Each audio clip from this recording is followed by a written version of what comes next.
Welcome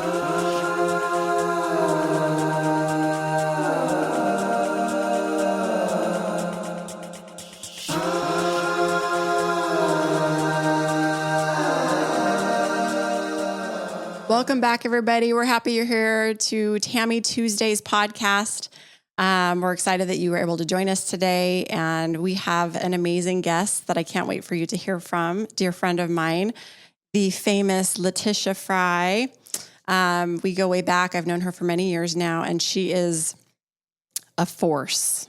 And I just love her. She's such an amazing, beautiful soul who does so many great things in this world for so many. And she's going to kind of share some of her story with us today. So welcome. Thank you very much, Tammy. I appreciate you, and congratulations on this podcast. I think it's awesome. Thank you. I'm super excited. It's fun. It's time to start sharing some of these amazing stories from all these incredible people. You're one of them. Thank you very much. You've certainly met a whole slew of people over the past several years, so lots to share. Exactly. Well, the way I'm looking at this is I feel like this is what I've been doing all this time, is these conversations, but they've been private conversations and for reasons, but so much inspiration has come out of what I've experienced through these relationships that I've built and the people that I've met, and the world needs to hear them because they're so inspiring. And you were definitely one of them. I remember we met. Our mutual friend, Nicole, introduced us. And I remember the first time I met you, that must have been 5 years ago, at least. At least. And she said, you need to meet Letitia. And I had seen you on stage, of course. And I was like, oh, well, yeah, I definitely want to meet her. And she said, yeah, she's amazing. And then we, of course, talked, and you moved me to tears, and we shared tears, which is very common in these exchanges that I've had over the years. And then I ended up putting you in the magazine. You were a cover girl twice. Yeah. One emergency cover and one pandemic emergency and one regular cover. I know, the one with the beautiful gown and the mask. Yeah. Oh, classic. I love it. It was great. Keepsake. I know. So anyway, this is the place where I just want to dive in. I would love for people to get just a brief background on your career, because that is not who you are. You are a human or a beautiful soul that's lived a life and had these experiences, but that does not define who you are. It's just a piece of the whole story. So give us a little brief background, because you are so talented at what you do. You've created mentorship for so many others to learn and grow and flourish in this market, which has been male dominated until you came on the scene. So maybe a snapshot of that, and then we'll kind of dive into some more soul purpose work. Sure. For those of you that are out there in podcast land, I love when Tammy says, I saw you on stage. You were like, is she a stripper? Was she speaking? Is she a politician? Left a lot of things vague. I am known as America's foremost auctiontainer. For those of you that are out there, it means that yes, I go 1,000, yeah, but 15 now, 2 now, 25 to 3. I actually sell as a traditional auctioneer, but I combine it with entertainment. So I only do nonprofit fundraisers all over the country. I've been doing this for 20 years this year. And Wow. This year I did 90.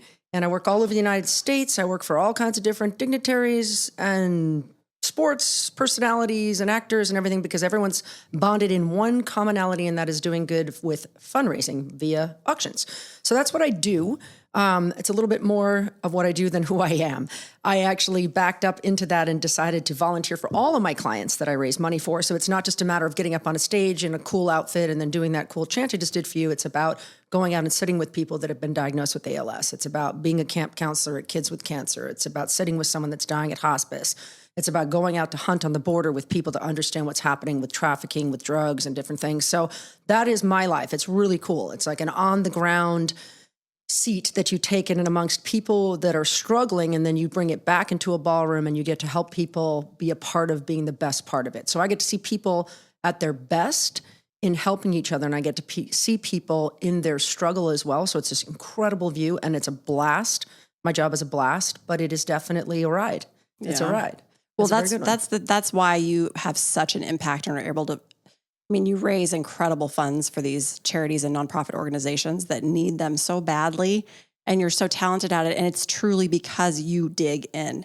You don't just show up and serve as an auctiontainer. You actually know it. You felt it. You know how to move the people to want to help and pitch in? You know, Tammy, it's funny you say that because the bottom line is when we're in these ballrooms, okay, and everybody's in there, you might be in there for a million reasons. Maybe you're part of your boss's table, or maybe you're on a date, or whatever it is, or maybe you're just really interested in giving back to, say, heart disease or something. Whatever that is, most people in that room don't want to sit with someone who's dying. They don't want to be with a veteran who's got PTSD or sitting with someone in domestic violence. I do. But those people in the ballroom is an integral part of healing those people. So I bring that experience to the ballroom so you can feel like you were a part of it without making you uncomfortable, because it's the commonality between everyone in that. You need both sides. So most people say, yeah, well, you know, this person's only doing it for social reasons. I don't care why you're in that room. Nobody cares. It's more that my job is to bring from the front lines into that ballroom a chance for you to have felt something, and then for you to have a chance to be a part of changing something.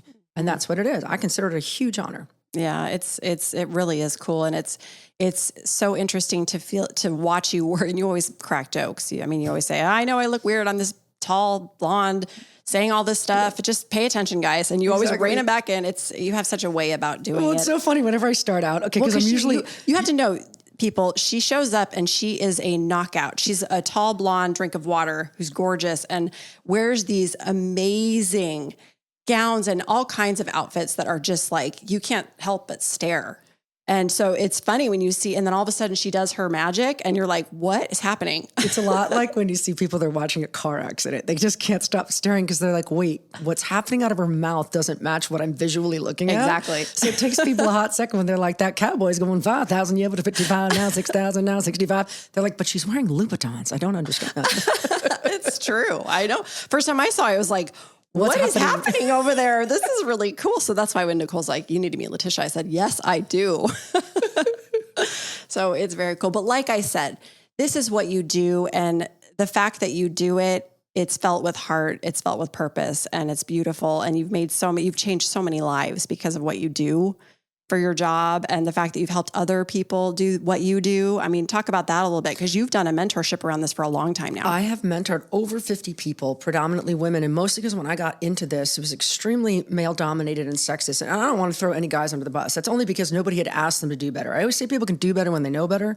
Well, actually, Maya Angelou said that. But the point is that it was only that way, very kind of almost anti-women, because no woman really ventured in to change it. So I went in there and said, okay, here I am. Now I'm going to bring 50 of my friends. So I would get off a stage in Colorado. I would get off a stage in New York, wherever I was. And some woman would say, wow, I want to be you. And so I would say, okay, let's figure this out. So I started mentoring. So I've mentored over 50 people, mostly women, a couple of guys, but mostly women.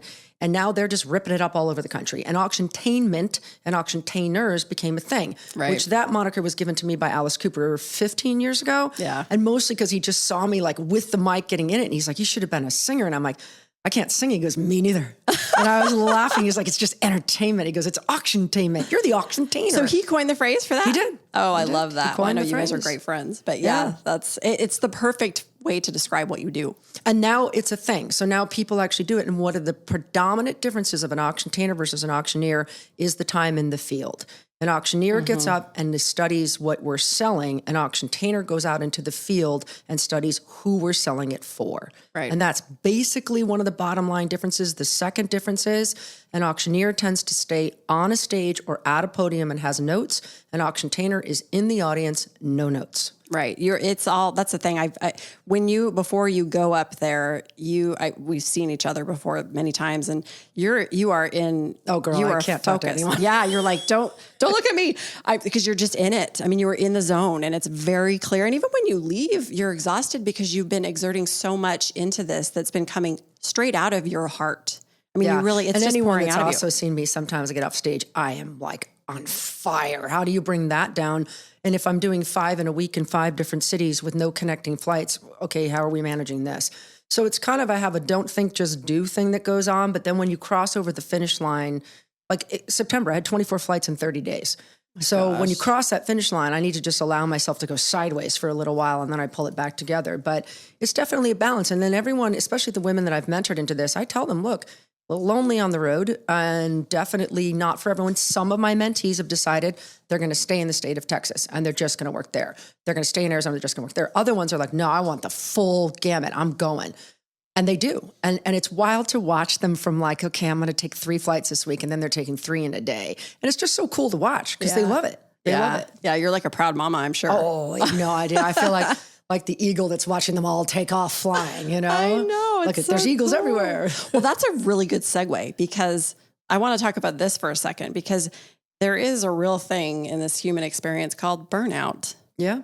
Very much. And, I know we've all been affected by it, including you. Mm-hmm. So how have you been able to manage that? Because when you're traveling that much and doing this type of work that is so energy focused, how are you able to still function, still find joy in it? I mean, where are the boundaries for you on this? So one of the things for me, people that don't know me, I run. And so running is a huge part. It's a meditation for me. I also meditate, but running is just a form of meditation. So as much as it might sound like, wow, she's exhausted, she just got off a plane, I go to the ballroom, I check the sound, I check the lighting, I meet with my client, and I go straight to the gym. If I can run somewhere outside and it's reasonable, but I just take the guesswork out and go to the gym. I do not go to the gym at home. I run outside. But the first thing I need to do is sweat. And somehow when I get 3, 5, 6 miles underneath my belt, I'm like, okay, I can focus. So the other thing is that those of you that are not in the studio with us, I have a service dog, and that is from a brain injury that I sustained back in the end of 2014. And I used to have seizures on stage and different things. So I have a dog that travels with me. When I got this dog, which was only 4 years ago, even though I was hit 9 years ago, I didn't realize now that I have the dog needs to be walked. But when I get off stage, the dog needs dinner, the dog needs to get up. So instead of getting up, the other thing with time zones, it could be 1 a.m. my time. It's 4 a.m. in New York, and I've got a 6 o'clock flight. So I used to get up 10 minutes before the Uber came, roll out, and I was in this just kind of frantic state all the time. Because of the dog, I set my alarm. I don't care what time it is, an hour before, ease into it. Right. A little meditation, a little prayer, walk the dog, calm down. So there's a lot of like me time that the dog forced me into because the dog made me present. Yeah. The other thing is that I get off stage. They used to be like, well, just, again, you're trying to calm down. I go down to the bar, I'll have a drink, a steak, and go to sleep. No, now I'll go back to my room. I'll get the dog. I'll walk the dog. Then I kind of get, and so it does kind of just center you and focus you back into center. So part of it is the dog, part of it is exercise, and then I have to stay in balance. Meditation is key for me. Music for me is a huge source of, I can't travel with a little speaker, and I kind of set that tone in the morning, set that tone at night. Could be meditation, could be disco, it doesn't matter. I kind of control where I'm at according to how I can bring myself up and down with music. So those are like methods. Those of you that are out there, I wrote a book after that accident and several other adversities called No Reserve. In fact, I just finished my second book. I was going to ask you. I just finished it like a week ago. By the way, her book, No Reserve, is amazing. And I want to talk about some of the stuff that's in there. And now I'm curious about what's in the next one. Oh, yeah. But anyway, keep going. So back in No Reserve, I talk about something called SOS, and people used to think that meant save our ship when people would hear the SOS because the sailors were going down. What that means is save our souls. It was a desperation to have us save our soul. And so through my volunteering for many other clients, That's literally what SOS means? Save our souls. I did not know that. Yeah, back in the sailor days and the ships were going down, save our souls. I'm so glad you just told me that. I didn't know that. Yeah. And so I volunteered for one of my clients, 1 in 10, which is LGBTQ.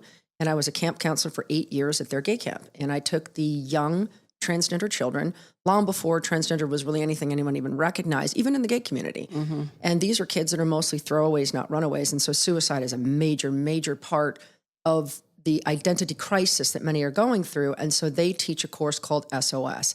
And for them, the SOS stands for Sources of Strength. I love it. And so they help you find out. But for me in my book, what I talked about alongside giving a nod to 1 in 10 and those kids is that I learned that when you're in the midst of an absolute storm, you're not like, let me think what I can do to get better.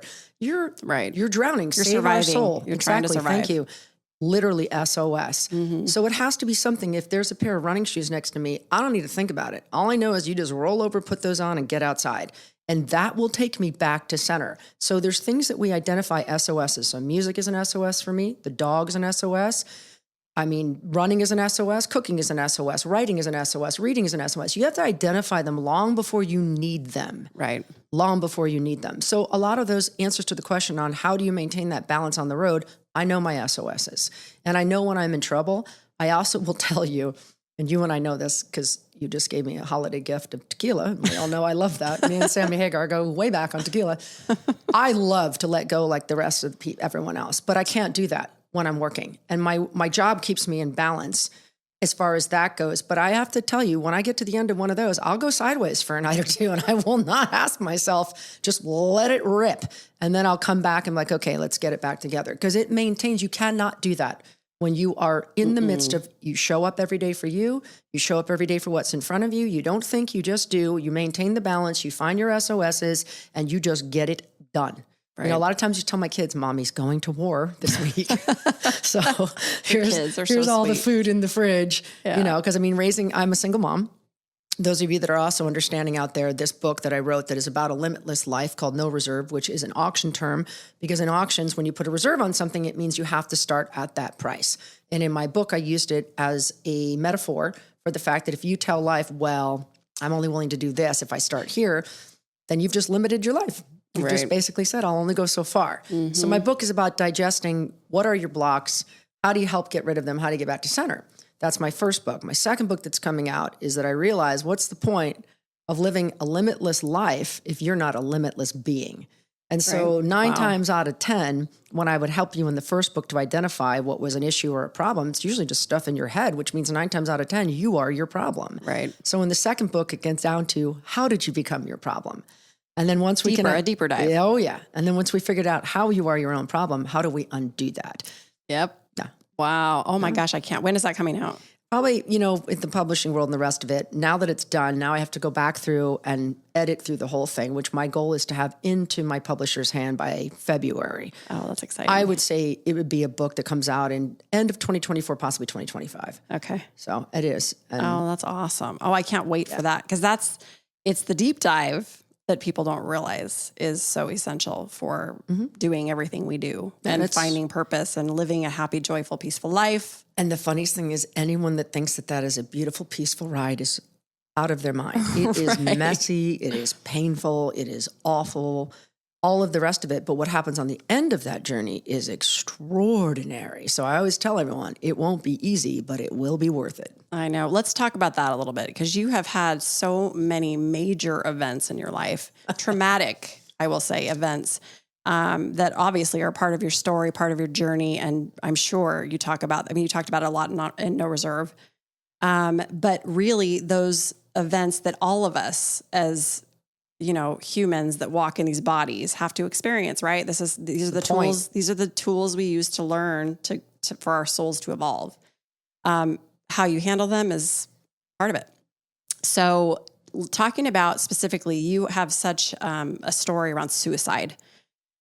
So talk about that a little bit. What you've experienced, just a little bit. You don't need to go into massive detail, but just a little bit of that and how that has sort of guided you into deeper understanding and awareness around what that can look like and how you can get through that. Well, for those of you that are listening, just to kind of put it out, there's a series of tragedies that happen, and I'm happy to bullet point them to you, because a lot of times people say, well, how have you been through all that and you're that happy? I go, how have you not been through any of it and you're not happy? Right. So I kind of consider each one of those, they're not easy to get through. They're horrible, but I understand that they're also my greatest gifts. And so suicide was one of them. I was married to my best friend that I met when I was 18 at USC. We were inseparable friends for 6 years. We never crossed that line, much to his dismay, until we were after college, and then we got married and all the rest of it. And we had an idyllic relationship and marriage, except that for him, nothing was ever enough. Not enough money, not enough anything. And if you saw Wolf of Wall Street, that was pretty much his life. Yeah. And so I left because he had a penchant for cocaine and stocks and penny pink sheet stocks and all that stuff, just like the movie. Anyone that saw the movie that said that's not real, I'm like, oh yeah, it was. That was my life. And so I left that, but we stayed best friends. We have 2 kids together. He was trying, you know, God, I love that man so much. To this day, I still do. I would always say that if there was a single one person that influenced my life more than anyone else, it was Steve Frye. For better and for worse. Mm-hmm. But you don't get one without the other. Mm-hmm. And so in July of 2015, 8 months after that brain injury and accident that I was hit by the car, he took his life. He shot himself.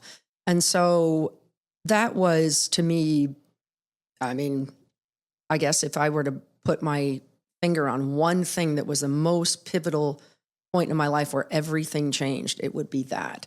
And so navigating that with a brain injury and having lost work because of seizures and things I was having from the brain injury and having 2 kids. And then when he passed, despite having all that money in the stocks, he was being indicted. So he had lost everything. He didn't have a dime, nothing. So up against trying to travel, trying to work, having a brain injury. Now I'm a single parent.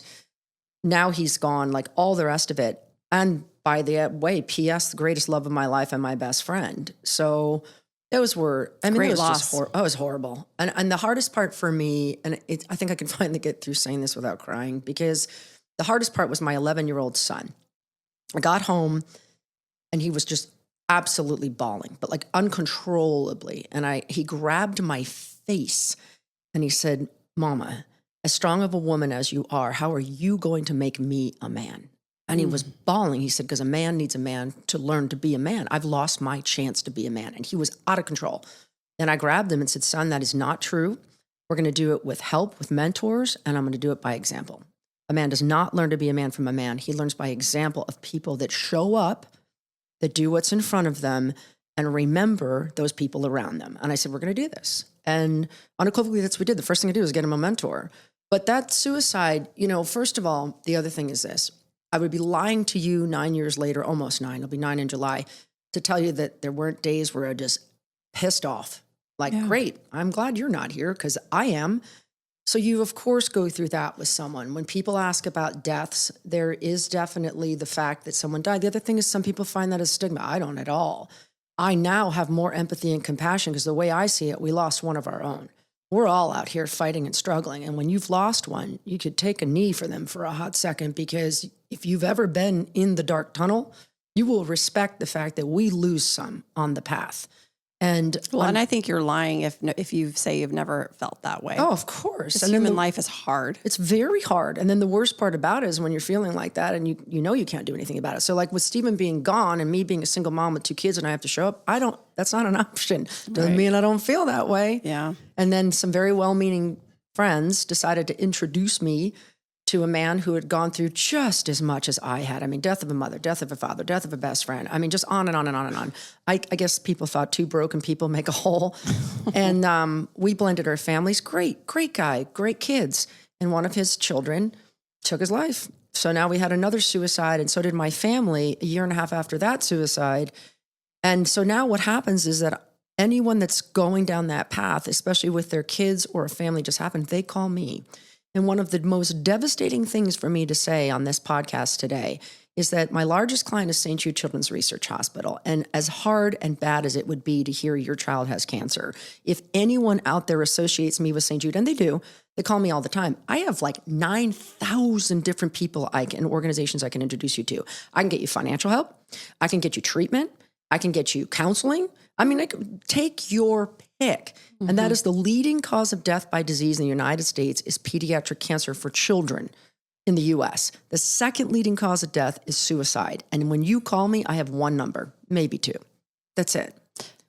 That's tragic. That's more than tragic. And that's part of it. And the thing is that the children grow up. So what are we doing as adults? Do we think that we grow out of these problems, or do we think that they're just there and we're supposed to manage them, or are we just anesthetizing them and that beast is still growing? And so when you see a series of things that happen in your life, you're left facing that dark shadow. And there are more people walking around. Look, it's the holidays. This is a really difficult time of year. Oh, yeah. I know it's joyous for a lot of people, but for a lot of people, I mean, yesterday, one of my favorite human beings you get to know other people in this suicide family, if you will, is Carrie Connolly. And she has a podcast and she has books out.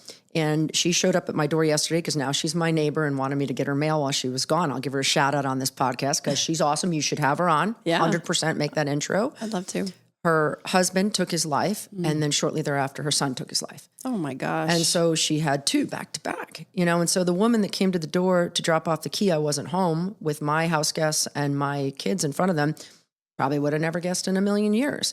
So there's all these people walking around at the mall, in the restaurant, at the sporting event, wherever you're going. You don't really see past the facade of what they're showing you. Oh, yeah. People hurt. This is a huge, huge point. So people don't realize what anyone is going through or what they're experiencing. So judgment is a complete waste of time. Yeah. And it doesn't make any sense. Well, this morning was funny. I was working out and I was thinking about opinion, because opinion and judgment are very close. And I thought, that's like your ego putting on a tuxedo to go to a ball. Totally. That's a really good analogy. That's how I saw it today. I go, an It's a opinion mask. and judgment is legitimately your ego in a tux. Totally. That's a really good way to put it. I agree with that. That's why and I've said this on this podcast as I'm building it and we're moving forward, is that you just don't know what anybody's going through. You don't know what they're living through. You don't know what they've experienced. And everybody has a story. I mean, there's so much to be learned from people if people would stop and take a minute and listen and have compassion. Now, I'll take another side of that coin with you. People have to be honest with the people around them too. Yes. It's really hard for me, and that's where social media gets in. I was part of a movement that came out of Australia called the Imperfectly Perfect campaign, and that is Glenn Marsden. He's awesome, and he's created a worldwide movement based on the fact that his mate from college, they kind of lost touch, but he used to see him on social media, looked great to him, perfect car, kid, the whole works, and then he took his life. So he started this whole celebrity campaign on people being honest, and the amount of people willing to take that mask down. But the problem that I have is that, okay, we can, and COVID did this, it brought us all out of the closet to say, hey, look, we're all not doing so hot. Right. But I think we've gotten to the point where we can address we're not doing so hot, but we haven't addressed, so now what do we do about it? Yes. So that's the next step in it. Okay, I've had a lot of friends, and I can recognize that, look, because, hey, look, for those of you that are out there, here's the bullet list from 2008 to now, okay? Divorce that absolutely rocked my world. Walk out of a multi-million-dollar lifestyle. 2008, I had 5 jobs. I made $21,067. It's framed in my house. Secondly, you face poverty. You're raising kids by yourself. You get hit by a car while you're out running and your career is finally taking off. You get a brain injury and now you're having seizures and you're losing your work and you've actually got to go back to square one just to figure out how to even pour juice in the morning, okay? Traumatic brain injury. Up next, 8 months later, father of your children shoots himself. Go through all of that, fall back in love, have a house, have a fiance, child takes his life. Go from there. Pandemic hits. Great. Let's lose the house. Let's start over. Let's have our kids drive through graduations and figure out now how am I putting 2 kids through college as a single parent with no career because now my entire industry shut down. Reinvent yourself means you also reinvent your industry for all of your mentors as well. Great. Now the kids are on their feet. Now fine. Here comes breast cancer. Okay, cool. Now let's face breast cancer. Now let's move again. Yeah, that's my hit list of top hit wonders in the past 15 years. But you know what? I'm a happy person. I'm a joyous person, and I've learned a lot. And it's not about what's happened to me. It's about what's going on in me while I'm going through those things. And this last iteration with breast cancer was the first time that I was like, wow, I'm in process. And I actually went through relatively joyous, which made 0 sense. I had not dated in 4.5 years, so there's nobody by my side. My kids are both in college. I'm by myself, and I'm going through radiation every day for 25 rounds and the rest of it. Somehow was good. Wow. Well, let's talk about this for a second, because those are, like you said, those are some massive hits in your life. I mean, for one person, that's a lot to take on. And yet in the end, you have discovered a way to continue to remain peaceful and joyous because it's a choice. And you have to practice it. I'm not saying it came easy. It doesn't come easy for anyone. So I don't want to create any misconceptions on this at all. And if any of you don't think that I haven't stared the beast of suicide down in the face and contemplated, that is a lie. Right. I have looked over the abyss hardcore. I have been on the floor of my kitchen with way too much wine in me, screaming at God and having what I call the Baptist funeral, where just throwing stuff and ripping it up. I get it. Yeah. The thing is that that's just one day. So the way that I've seen my life every time I go through an adversity is that overall, I live an extremely joyous life with moments of despair. And then every once in a while, these challenges will come in and suddenly the pendulum is I am living a life of complete despair with fleeting moments of joy. So what are the tools that I have to put that pendulum back in balance? And that's ultimately what it has. But every single adversity that happened, there's something that I learned in my first set of tragedies was called Akiwan Dishvari. And she is the Hindu goddess of never not broken. And there's actually a statue of her in Philadelphia. And it's this beautiful piece because they're all like, they're not connected. They're different pieces. And it's the fact that she can be broken apart is her greatest power. Because every time she's broken apart, she chooses how she puts herself back together. So every one of those greatest hits of Letitia Frye that you just heard, I chose who got put back together. And sometimes that meant leaving behind people, leaving behind bad habits, leaving behind all kinds of things in order for me to be a better self. And the willingness to understand that this time around, when I was looking at it and thought, wow, here we go again. And the irony that this year started with me receiving an award from the Brain Injury Alliance of Arizona as the woman of courage. And I'm like, all right, let me get this straight. We're all in a ballroom having Cosmos, which they called the Tish Teeny because I like them. I remember and we're that. celebrating what was the darkest time in my life. And I remember sitting there going, why does this seem like the universe going, see how you got through this one? And 10 days later, I was diagnosed with cancer. So I was like, all right, maybe there'll be an award and Tish Teeny's down the road with this one. I mean, what are you supposed to do with that? But that's the thing. But it's all perspective and how you're looking at it. I mean, perspective's everything. Mm-hmm. And you have adjusted your perspective on everything that you're dealt. I didn't have a choice. So that's why let's you get have that straight. You have Where to. does perspective come from? It comes from adversity. Why do we have adversity? Because you would not change your perspective without it. So a friend of mine who I love dearly, who's going through something, said that I was screaming at God recently and said, are you done yet? Like, I mean, how much more do you want me to take? And I said, well, if I could be God, allow me to play the advocate here and say, how much more do I need to give you? Right. Because the people don't understand, every time you're knocked down, it's an opportunity. It's an invitation. It's an invitation. So most people, like I have a dear friend going through a brain injury right now. She's awesome. And she just every day cried. I think we talked for 5 weeks straight. She just kept bawling. I said, the problem is you keep asking for your life back. The point of the adversity is that the life you're living isn't the life you're supposed to be living. Okay. So it's come here to crack the shell and it's going to hurt. And the moment she started giving into that, she started getting better. And that's what happened to me. I kept screaming, I want my life back.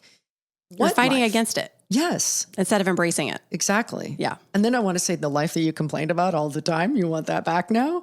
How about we make a better one? Right. Well, I love what you talked about when you talked about the goddess and how every time she was broken apart, she rebuilt herself in a new way.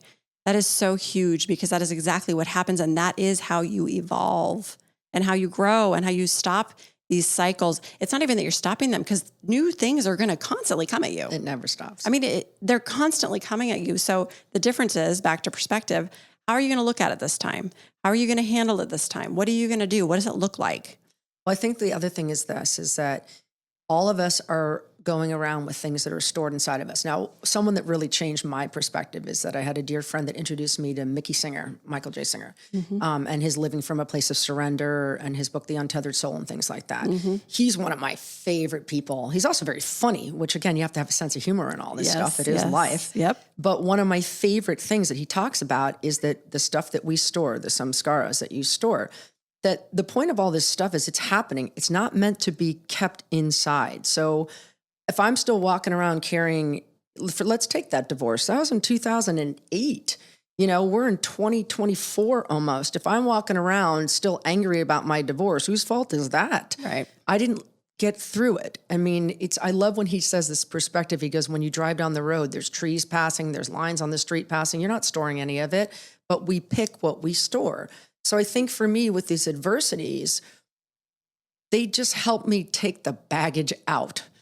I mean, they showed up at my door and said, okay, if you want to live this way and you want to keep all that stuff inside, I'm going to come shake you to your core and we'll decide what you want to pack in the next bag. Right. And so my luggage got lighter. Yeah, I always remember that. You leave it. Erykah Badu's song Bag Lady is one of my favorite. Pack light, And it's like, I always feel like that's kind of my theme song because, and here's another thing. I'm 54 years old for all of you that are out there and I'm single. And people say, well, dating this age, look, the older we get, the more baggage we have. Mm-hmm. So you have to turn around and unpack. And so that's what adversity is offering you. How about we unpack? And then like Akiwan Dishavati, how about we decide what we put in that bag moving forward? Exactly. And so every time I've had these adversities, the luggage gets lighter. Yeah, well, it has to. That's how, at least it has to if you're going to evolve. So let's talk about that for a second because I remember one of the first times you and I really connected, we were talking about love and self-love and you were on a discovery about how Yes, the greatest, you framed me the song, The Greatest Love of Yes, All, because- not even knowing what I was going through. No, well, clearly I picked up on it somehow. I mean, we all receive stuff, and I thought, oh my gosh, this song it's Tish's song.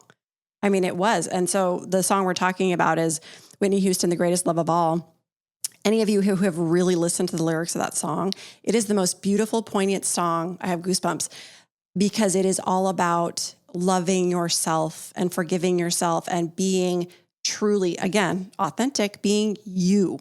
Yeah, and the greatest owning love it. of all is inside of me. And that's what you have. And that's how you move forward. So let me talk about that for a second too, because we're saying this and you're talking about these ideas, people out there that are going through traumas like this.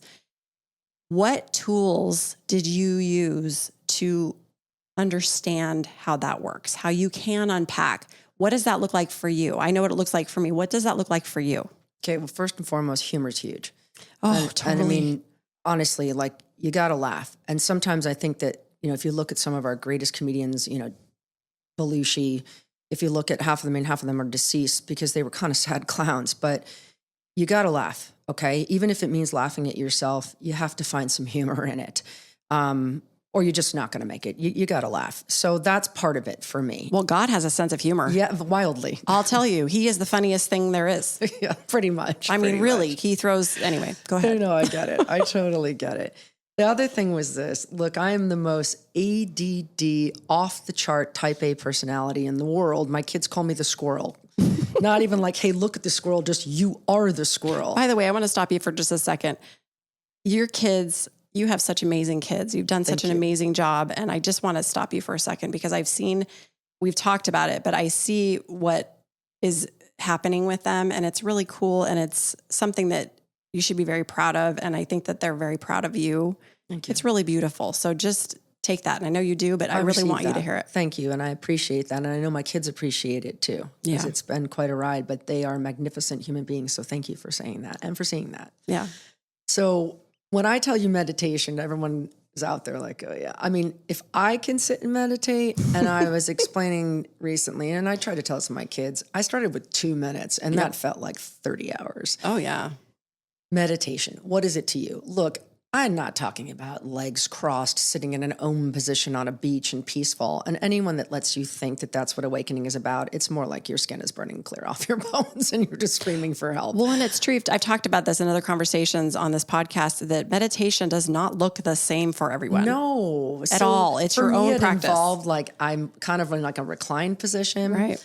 I like the sound of waves. I did anything to just quiet the monkey in there. And so I would use certain mantras through it. So that's where it all began. I would say self-discovery became the idea that when people say the greatest love is all inside of you, essentially what they're trying to tell you is that you are love.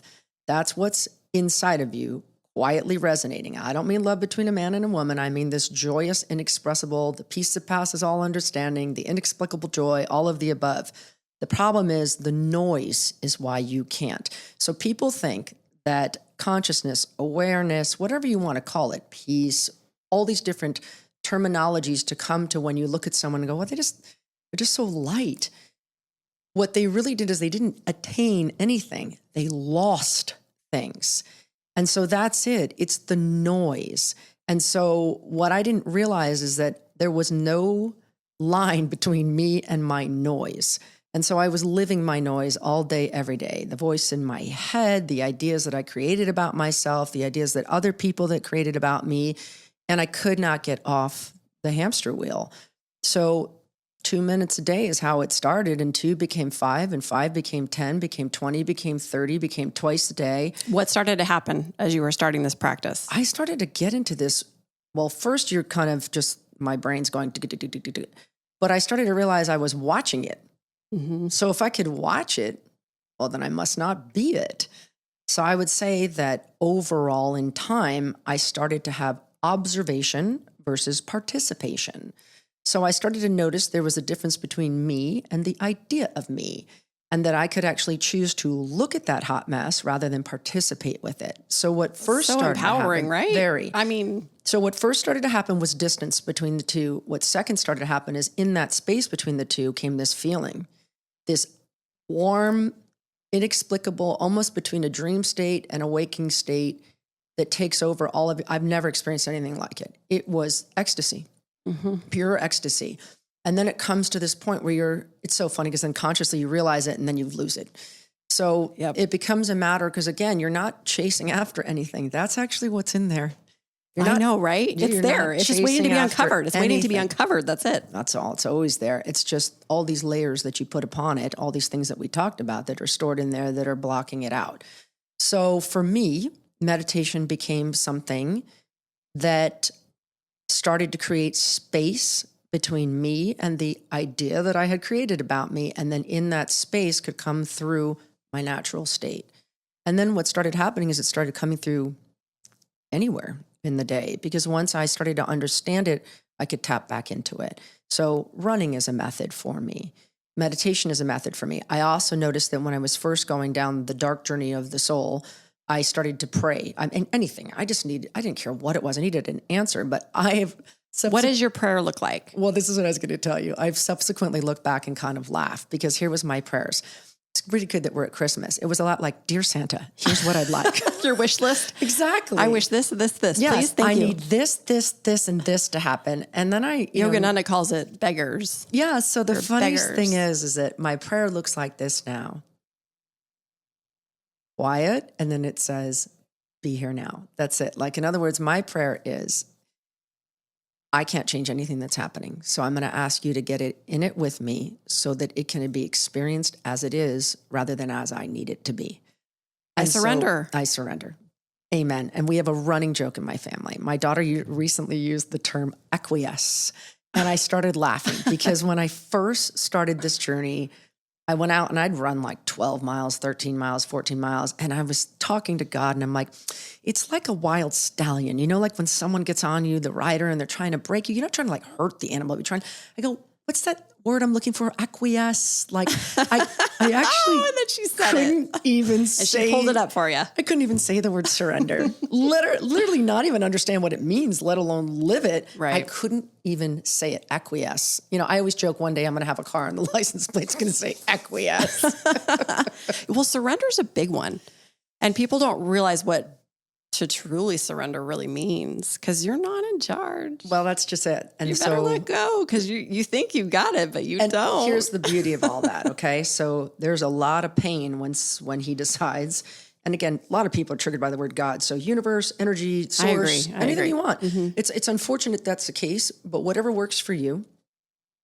When that energy and entity decides to enter your life to disrupt your idea versus their idea, it's very, very painful. But I will guarantee you that wish list you have when you pray, if you think you need this, this, and this, if you get out of the way, his idea is 10 times better. It's better. It's what exactly you need. Yeah. So I know that's like the true surrender. You know, they say hindsight is 20/20. It's one thing. And I think that's what breast cancer did for me this year. It was the first time that rather than wait 8 years and get an award for a brain injury and recognize what you're going through, it was the first time I was able to say, I'm in process. So let's be kind to ourselves. Mm-hmm. Let's be gentle. Let's give some space for this, but let's also take a seat in it. Let's observe this while it's happening, instead of later when I've made it through, come through on the other side and turn around and go, that was actually good for me. How about we learn it while it's happening? That was a first for me. Yeah, that's big. That's big. I remember one time you and I were talking about plant medicine. How, in your experience, has that helped you? Like what? Because you told me some interesting stories. Because it's necessary to the story, because people get there with different tools. And I think that for some people, this is a useful tool. So for those of you that are out there, first and foremost, I absolutely believe in traditional therapy. Goodness knows I've gone through a lifetime of it. I believe in East meets West, from alternative methods of meditation, empty mind, beginner's mind. I also happen to be a Christian. I love Jesus. I also happen to love a variety of religions and practices, because again, they're just practices. But I will tell you that there is a subset and a culture out there that is moving in this direction of medicine that is a plant-based medicine, from ayahuasca to psilocybin to toad medicine to bufo, that are alternative methods that are growing dramatically. And I will say that one of my clients, who I just adore, who took this publicly, was Bob Parsons, who is the founder of GoDaddy. And he and Renee are amazing, amazing human beings, amazing philanthropists, but he's also an extraordinary Vietnam War hero and Marine. And the PTSD and the scars that man has dragged through most of his life with him have been tried to be addressed by a gazillion different traditional methods. Microdosing, ayahuasca, different. He's very public about it. He's gone on very well-known national shows and talked about it. But he also just gave a subsequently very large donation into the research for the VA for this, because California is about to legalize down the road, and it's coming. And I will tell you that I myself had an ayahuasca journey. I actually had two. Both were very, very healing. And it's so funny to me when people say, well, I really don't want to be over a bucket vomiting out of control. And I had one very beautiful ceremony in a jungle and one hellacious. Really quick, there are people that will listen to this that don't even know what ayahuasca is. So maybe just break it down a little bit so they understand. Ayahuasca is a plant-based vine. It's a plant-based vine that falls within the psychedelic realm. And so for those of you that are out there, it's a medicine that's been used by indigenous folks. It is legal in Costa Rica and other areas. There are whole movements that have gone on from healing. And again, I'm not here to endorse or to negate any of it. It's open for debate. It's open politically for debate. But I will tell you hands down, as one that is sitting here, it's not easy work when people say to you, oh, it's 20 years of therapy in 7 hours. It's not that you get to skip out 20 years of therapy in 7 hours. You go through 20 years of therapy in 7 hours. And that's intense. It's intense. It is hard. It is like 50 and it's not marathons. For everybody. It is not for everybody. Not. That's another thing you have to understand. Meditation's not for everybody. Writing's not for everybody. I hate yoga. There, I said it. I'll admit it. I don't play pickleball. I'm not a Barbie person, and I don't do yoga. Maybe you don't like yoga in the traditional sense, but maybe meditation yoga. Exactly. But one which really actually is in the traditional sense. I don't like the modern day hot, that's exactly, crazy hip hop yoga. Not the body movement yoga. One of my best friends are yoga instructors, so there you go. Yeah. But case in point being, it doesn't matter. There are a million paths to God. Choose one. Yep. What works for you? Yes. Everybody has their own. So for me, alternative medicines, ayahuasca, went there, did that, unpacked. I can't even tell you how many things that I could not unpack, no matter how many times I tried. And here's another thing, I'll be honest with you, those of you that are out there in podcast land, you get a brain injury and everybody's well-meaning and they slop you on Klonopin and they put you on anxiety meds and they put you on seizure meds, because I was having that. I was on Ambien CR to sleep at night, one to come up, one to come down, this, that, and the other. It's great. It's traditional medicine. And eventually down the road, that's a very slippery slope to go down. It's pretty necessary when you're an absolute disaster after a traumatic brain injury. Those that you'd understand. On Thanksgiving Day, I was just bouncing on a crosswalk, waiting to cross out on a run. And as I entered the crosswalk, I was hit by a car, taken into oncoming traffic, went through the windshield, landed on the ground and split my head open. I was a level 1 trauma that was taken to the hospital. I had a traumatic brain injury. It's a miracle that you survived it. Yeah. I mean, really. Amongst other things. Well, yes. But yes, that one for sure. And so of course, here's Klonopin, here's Ambien CR, here's Vicodin, here's this, here's that. Great. The first couple weeks, I understand. You're just trying to survive. But down the road, that is a disaster in the making. Mm-hmm. So I don't take anything, nothing. And I sleep like a baby. Right. Meditation. Mm-hmm. And that's because what was happening in there was the noise. So that gets back to that again. It brings us full circle back to the again. When people say, oh, this is another thing I'll tell you. For those of you that are out there that think that I'm some sort of kumbaya person or whatever, I am not. I am not. And the other thing is that I'm telling you that I have found a way without medication to live a very peaceful, grounded, fun, balanced, somewhat chaotic existence on this planet, filled with joy and love that's not coming from anywhere. There's no more money in my bank account. There's no man that walked through the front door. There's no job career change. There's nothing going on that's changed except how I'm perceiving the world. That's it. My internal state shifted. Therefore, my experience in this world shifted. And that is open to everyone. And there's no right or wrong reason. So if ayahuasca or bufo or microdosing is for you, great. Maybe it's Christianity, maybe it's Muslim, maybe it's chanting, maybe it's Buddhism. It is irrelevant, the tool that you use. Mm-hmm. The point is that you find you. Yep. I was going to say that all you need is you. You have it all. Yes. It's all inside of you, regardless of how you get there. Find your way and get there. SOS.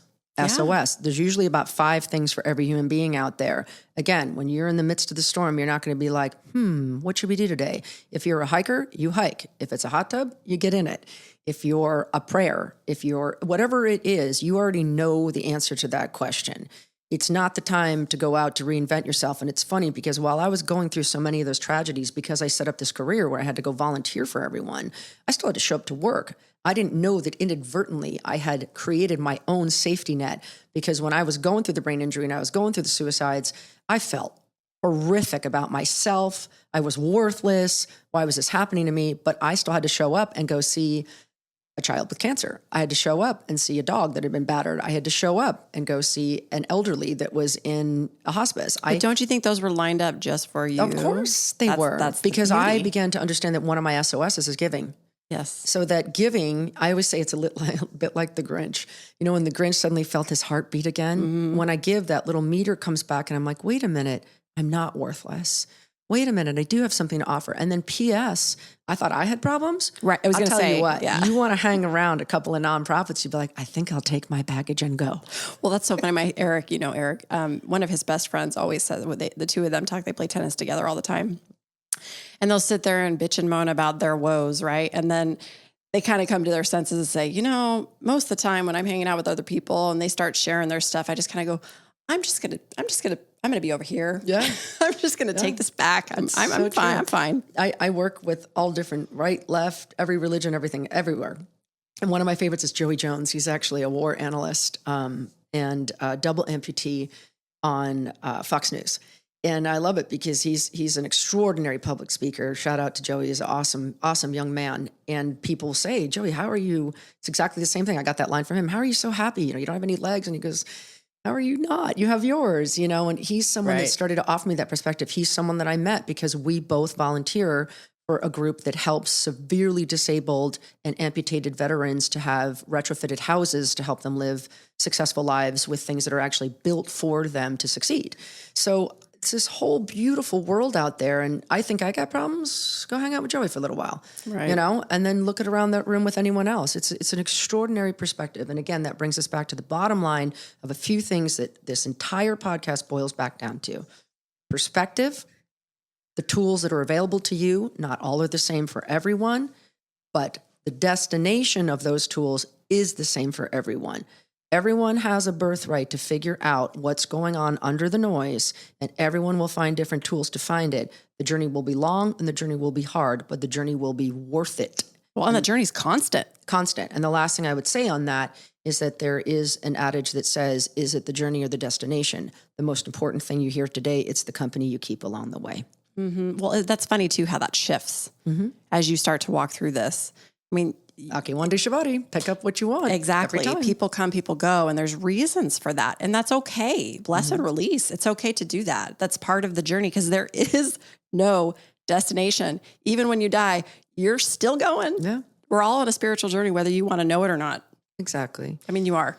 And I think one of the couple things about our generation alive today in this pivotal point, and people say, oh, everything that's going on in the world. Here's what I would say to that.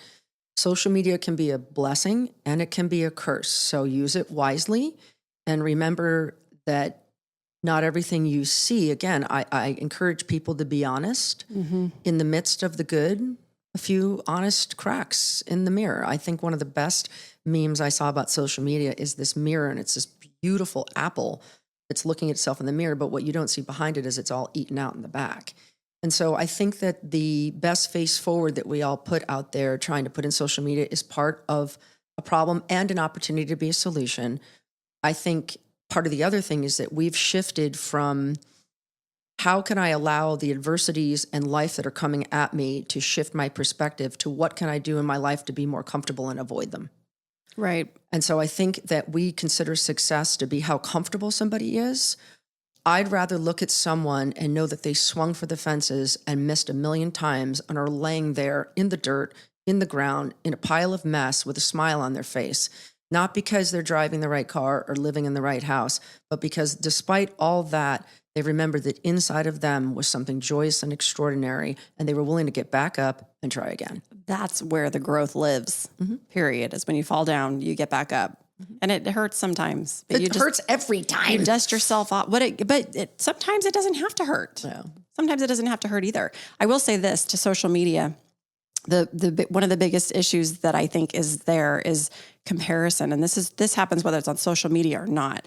People are constantly comparing themselves to others. And most of what you're seeing out there isn't even real anyway. Comparison is the thief of joy. Totally. So you have to stop comparing, because at the bottom of it, you guys, we're all the same, by the way. Here's what I wish that that instead of comparing each other from that, how about we compare what's wrong? And then you'll be happy with what you have. Totally. Actually, that's a great way. Flip it. This person has no legs and that person has ALS and this person has that. I think I'm good with what I have. Exactly. I think so. If you want to compare the bad stuff, because I will guarantee you most people would rather have their problems than swap with the person next to them, if we're honest. Well, I was going to say, and you can't control what others do. And people on social media are going to do what they're going to do, and they're not going to show their honest side. And that's just a reality that we all have to just deal with. What I'm saying to everybody out there is, don't compare yourself to that, because what you're seeing is not what's real. And that's okay. Leave it at that. That's where the comparing comes in. Don't compare. Compare is something that is literally part of the human experience. Compare yourself with you. Right. Compare yourself with you. Am I better today than I was yesterday? Am I better this hour than I was a minute ago? And if not, how can I do that? That's the best comparison in the world. In fact, that's the only comparison that's not the thief of joy. The comparison of you against you. Well, that's the only truth. Mm-hmm. That's the only real comparison there is, period. Yeah. So, I mean, I totally agree. And the other thing I'd say for anyone out there, because it's one thing if you're having a great day and this podcast made you think like, yeah, I could do better. But if you're having an absolutely horrible time in your life, set small goals, please. Set small things, not I'm going to go out and meditate, I'm going to do this.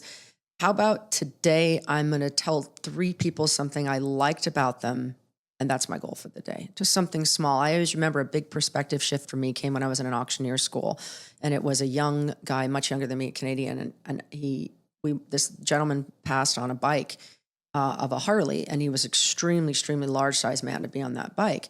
And he noticed the Harley, I noticed the man. And he said, did you ever realize that you see the negative? And so he challenged me for the whole rest of auction school if every time I saw someone, could I compliment them on something? And so I started just saying, hey, I love those boots, Tammy, or I love that plant behind you. And what happened is that 9 times out of 10, when I did, the person was like, no, that's so funny. My grandmother gave me this. And I started to notice that it helped me shift into seeing positives rather than negatives, that it was literally like my own training. So sometimes a small goal throughout the day would be to find the positives in other people in the day. Yes, because like I say, everybody has a story. Everybody has beauty. We're all beautiful. Doesn't matter what you're seeing. It's there. Find it. Yeah. Everybody's got it. I just love it. I love you so much. I love you right back. So I always do this towards the end of podcasts. I go, okay, it's one thing to say this. So you can find me, Letitia Frye. Letitia it's a Latin word for joy. Letitia, but Letitia Frye, FRYE.com. If anyone ever reaches out to me, as long as you're respectful, it is not an assistant or anyone that answers you. It's me. If anyone, you can find no reserve on anything from Amazon to Barnes & Noble. It's everywhere. But I always say that, people, if you want to reach out, reach out. Like I said, as long as everyone is compassionate and honest and kind, I'll answer. Yeah. And her book is incredible. And I cannot wait for the second one. It's a good one. Yeah, I can't wait. So we'll be patient for that. It's called Bittersweet, as in bitter, BIDDER, like a bitter and sweet. Oh, that's perfect. Yeah. I love your play on words. Hey, I'm an auctioneer. We're good with words. I know you are. We got that going for us. Yeah, and you can speak super fast too. Well, thank you everybody for joining us on Tammy Tuesday. You can find us, obviously, please be sure that you tag and follow and subscribe so we can get these messages and these stories out to people that need to hear them. It helps us get those out there to them. You can also find more inspiration on TammyTuesday.com or follow us on Instagram at TammyTuesdayLife or Facebook as well. Sending all of you love and light. Peace out.